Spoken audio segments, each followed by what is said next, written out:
You wanna go somewhere, you better wake up and pay attention. Hey, hey. Hey, I'm Stephanie. Hey, I'm Jessie. And I'm Jenny.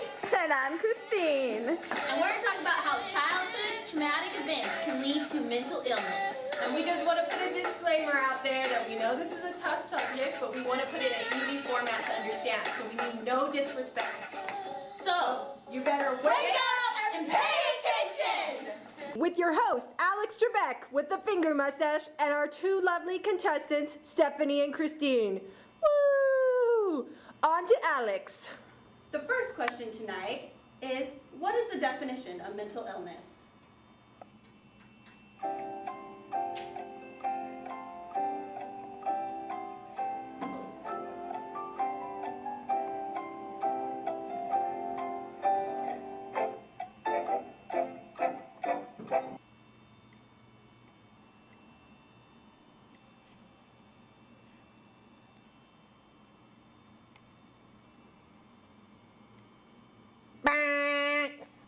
The Merriam-Webster definition for mental disorder is a mental or bodily condition marked primarily by sufficient disorganization of personality, mind, and emotions to seriously impair the normal psychological functioning of the individual, also called mental illness. So let's break this down a little bit. What does mental illness mean in other terms rather than dictionary terms? It means personality, mind, and emotions are impaired so that the normal functioning of the individual is distorted and marked abnormal. This could be caused by physical means or emotional means. What do we normally consider mental illness?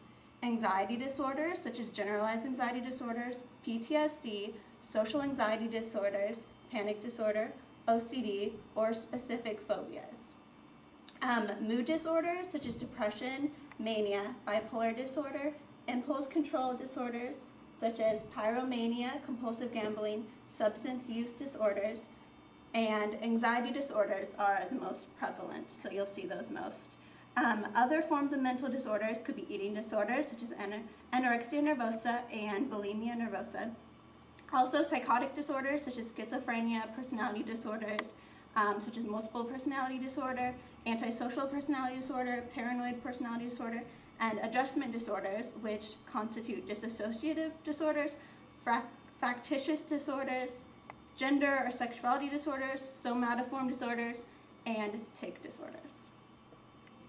Did you know that? No. Oh. And now our next question with Alex Trebek. What is the definition of sexual and child abuse?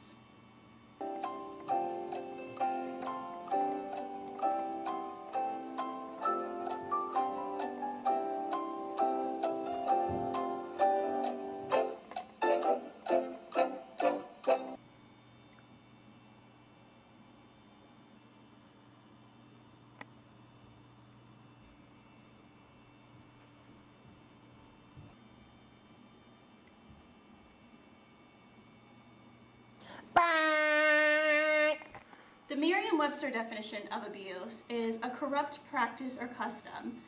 If you add child to the front of it, child abuse, you get a corrupt practice or custom to a child. What does this mean? The National Center on Child Abuse and Neglect defines child sexual abuse as any childhood sexual experience that interferes with or has the potential for interfering with the child's healthy development. This includes sexual exploitation, sexual assault, child molestation, sexual victimization, child prostitution, child molestation, child pornography, and child rape. Child abuse in general is defined as the physical, sexual, emotional abuse, and neglect. Many experience more than one type of abuse and a variety of abnormal behaviors directed against children. The forms of generalized child abuse are child sexual abuse, physical abuse, child neglect, emotional neglect, and failure to thrive. You totally abused me yesterday. How could you do that? And thank you for watching Jeopardy! And now to our mad scientist. Hello, my name is Mad Scientist.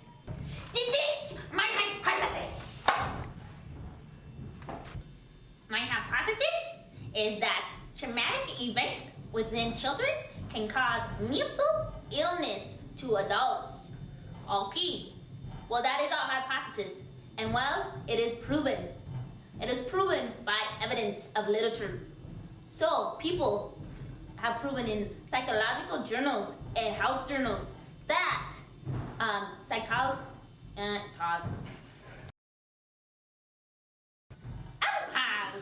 Okay, so other researchers, more not mad scientists, have researched through case studies and interviews that abuse on children, such as sexual abuse, emotional abuse, and psychological abuse, is traumatic to children that causes illness.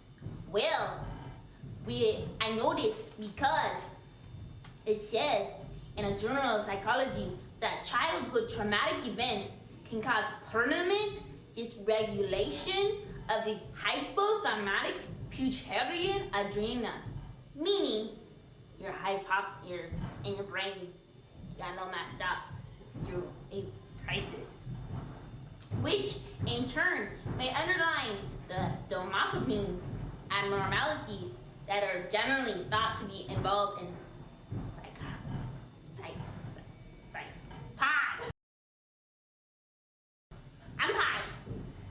is involved in psychosis.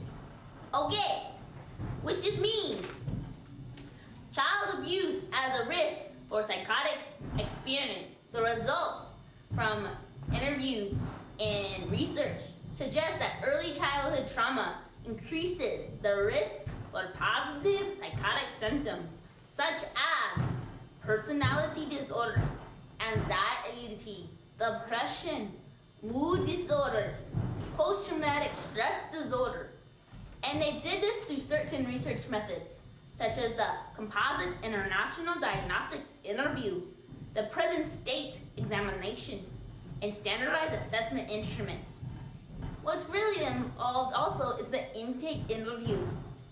Well, one thing to know that these methods also have some bias because they have people that are within them.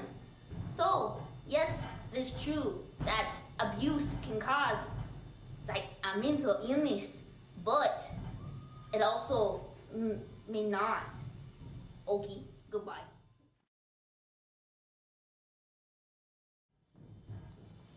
Miriam is a bright and creative woman in her early 30s who until recently had a busy social life and a well-paying job.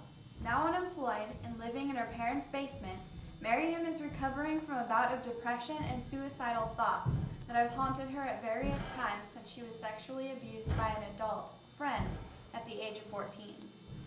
Almost 20 years after her abuse, Miriam is finally getting the emotional support and treatment she needs to heal her emotional wounds. But she still doesn't feel safe connecting with her feelings of deep sadness, pain, and rage. I guess I'm actually really afraid of myself. I'm afraid I might hurt myself because I really want to hit things, she says, adding the fears that her rage will never end.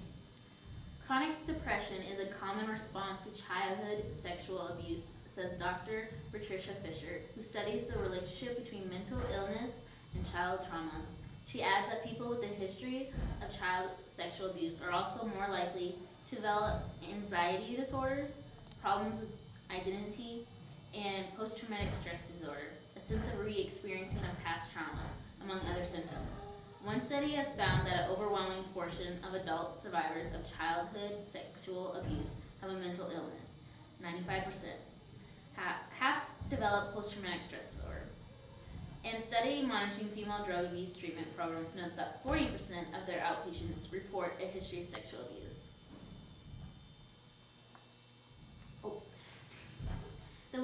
The women who had trauma histories on the whole were younger, their illnesses more severe, and they were more likely to have a history of eating disorders, problem drug and alcohol use, depression, and suicidal behavior, Fisher says. She adds that many of the survivors of child trauma went to experience repeated physical and sexual abuse as adults. These poor souls are being multiple assaulted in a sense, she says. So the question is, can child sexual abuse cause mental illness? The relationship between illness and childhood trauma is too complex to draw such a conclusion, Fisher explains. But a survivor with a family history of mental illness may be more vulnerable to developing the illness and may be more likely to express mental illness much sooner, she says. At age 14, Miriam never thought her summer-long experiences of abuse could affect her self-esteem or future relationships. 4 months later, I named it as abuse and told myself I wasn't to blame, so I kind of thought I didn't have to deal with it anymore. She says her abuse rarely entered her mind until her feelings resurfaced as a powerful body memory during a sexual experience at age 29. My whole body shook with pain. I didn't know why this was happening, and the only thought in my head was him, her abuser, Miriam recalls. Sexual pleasure and everything surrounding that on a physical level is where you get the most triggers. Now when Miriam remembers her abuse, she gets really dirty feelings, like spit it out, vile, sick-to-your-stomach feelings. Because of the shame and distrust, abuse survivors often will not tell their mental health workers about their abuse histories. One review reports that of 1,600 adults with serious mental illnesses, 1/3 of the case managers did not know whether the clients they were serving had been physically and/or sexually abused. Similarly, in sexual abuse treatment settings, the presence and effects of mental health and substance use problems are not addressed either. Without treatment and support, abuse survivors with moderate or severe mental illnesses are more likely to experience physical and sexual assaults as adults, Fisher's study concludes. Nevertheless, few of the survivors at review had reported their abuse, and even fewer received any assistance after disclosure. A startling 2005 study adds to this picture, finding that people with severe mental illnesses are 11 times more likely than the general public to be the victim of a violent crime such as attacks, rapes, or muggings. We have a duty of care to address child sexual abuse experience among adults, Fisher says. We need to improve quality of life for that person in the here and now.